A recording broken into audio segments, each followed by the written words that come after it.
Good morning, everyone. Today's our next topic is transformers.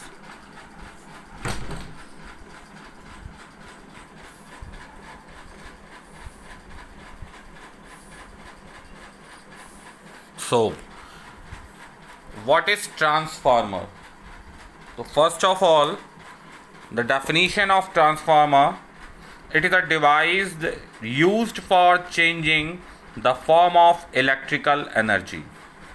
For an example, for converting a low voltage alternating current into a high voltage alternating current or vice versa.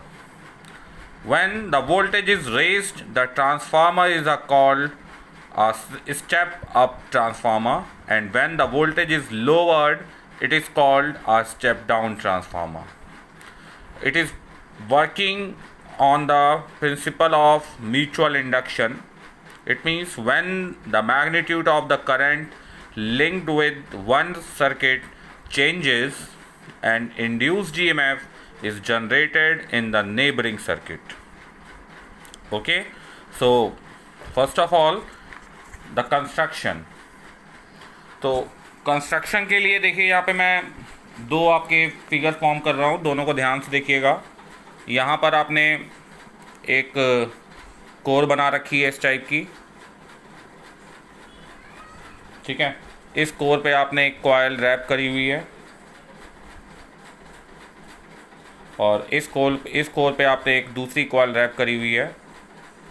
यहाँ पे साफ साफ आपका clear हो रहा है कि जो आप कॉइल यहाँ पे रैप कर रहे हैं, इसमें नंबर ऑफ टर्म्स कम है, इसमें नंबर ऑफ टर्म्स ज़्यादा हैं, और इसके बिटवीन पोटेंशियल डिफरेंस आपने EP सपोज कर लिया, और इस एंड के बिटवीन पोटेंशियल डिफरेंस EMF आपने ES सपोज किया हुआ है। This one is called primary coil and this one is called secondary coil. Primary and this one is secondary. Clear? यहाँ पर जो मैं फिगर यहाँ पे शो कर रहा हूँ, ये स्टेप अप ट्रांसफार्मर है, ठीक है। इसमें आपके दो कॉइल हैं, एक PP कॉइल है जिसे हम प्राइमरी कॉइल का नेम दे रहे हैं, और एक सेकेंडरी कॉइल है जिसे हम SS नेम दे रखे हैं, दिया हुआ है हमने, ठीक है। तो a transformer consists of two coils. First one is primary and second one is secondary, and each other and wound on the same pole. The primary coil, इसमें इलेक्ट्रिकल एनर्जी आप सप्लाई करते हैं alternating, whereas secondary coil जो होती है उससे output electrical energy हमें मिलती है सेकेंडरी कॉइल से, ठीक है। तो जो हमारा स्टेप अप ट्रांसफार्मर है, उसमें प्राइमरी कॉइल जो होती है, उसमें जो टर्न्स होते हैं, उसमें नंबर ऑफ़ टर्न्स आपके कम होते हैं, बट जो कॉइल की जो वायर होती है वो थिक होती है। और सेकेंडरी कॉइल जो स्टेप अप में है, उसमें नंबर ऑफ़ टर्न्स आपके ज़्यादा होते हैं, लार्ज नंबर ऑफ़ टर्न्स होते हैं, और जो वायर होती है आपकी वो थिन होती है, ठीक है। In the case is exactly reverse. अगर स्टेप डाउन होगा तो स्टेप डाउन में प्राइमरी की कॉइल आपकी थिन होगी और नंबर ऑफ़ टर्न्स ज़्यादा होंगे, और सेकेंडरी में कॉइल थिक होगी और नंबर ऑफ टर्न्स कम होंगे इन स्टेप डाउन, ठीक है। स्टेप अप और स्टेप डाउन में दोनों में रिवर्स केस होते हैं। ट्रांसफार्मर कोर जो होती है वो लैमिनेटेड होती है, ठीक है, और इसमें बहुत थिन स्ट्रिप होती है ऑफ एलॉय ऑफ स्टील की। These strips are insulated from one another and are riveted together. This is done with a few to avoid energy losses due to the eddy currents. ये मैंने जब आपको eddy currents explain किया था तो बताया था कि जो ट्रांसफार्मर कोर्स होती हैं वो एक दूसरे से अलग होती हैं, ये एडी करंट को रिड्यूस करने के लिए होती हैं, ठीक है। The coils are so wounded that the leakage of magnetic flux is minimum. The conventional current, the conventional circuit diagram जो है वो मैंने आपको ये दे रखा हुआ है, ये ध्यान से देखिएगा, ठीक है। आउटडोर ट्रांसफार्मर जो हम लोग यूज़ करते हैं, इसे हम लोग ऑयल में डिप कर देते हैं, इमर्स कर देते हैं, because secure good electrical insulation and a cooling medium as well as. Clear? अब आपकी वर्किंग आती है। तो वर्किंग में क्या होता है, when an electric alternating EMF is applied to the primary coil, the strength of the current in the primary coil changes.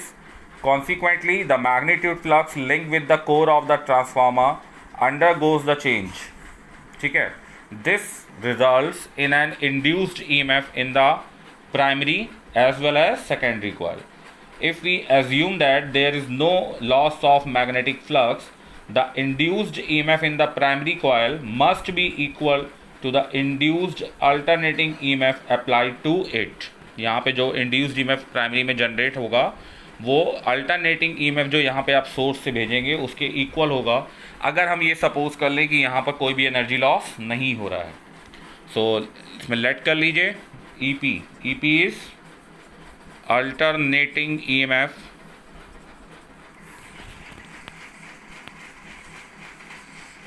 Applied to primary coil. ठीक है, एट एनी इंस्टेंट,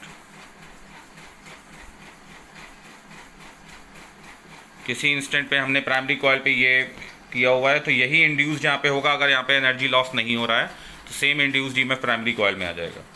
ठीक है, आईपी एक करंट है जो प्राइमरी कॉइल में जा रही है, induce current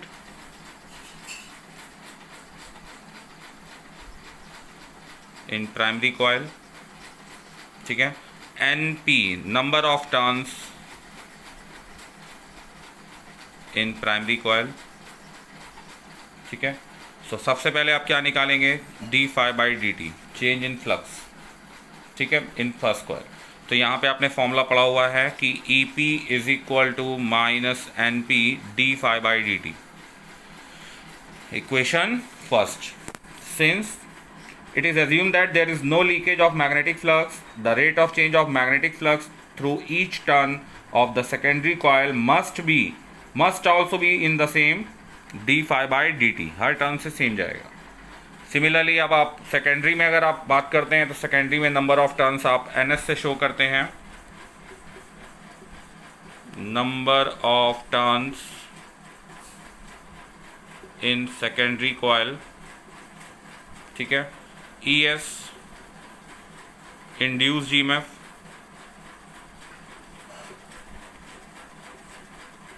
in secondary coil, IS is induced current in secondary coil.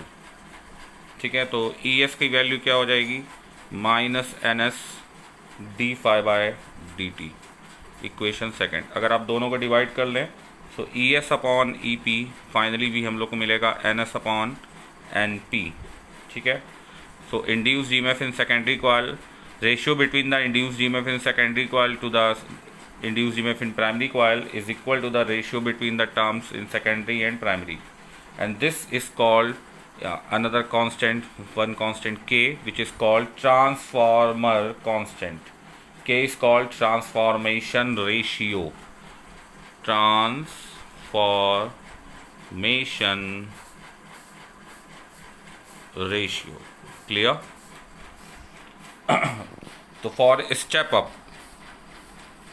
Up में आप साफ साफ देख रहे हैं ES is greater than EP के हैं, सो K की वैल्यू 1 से ग्रेटर हो जाएगी.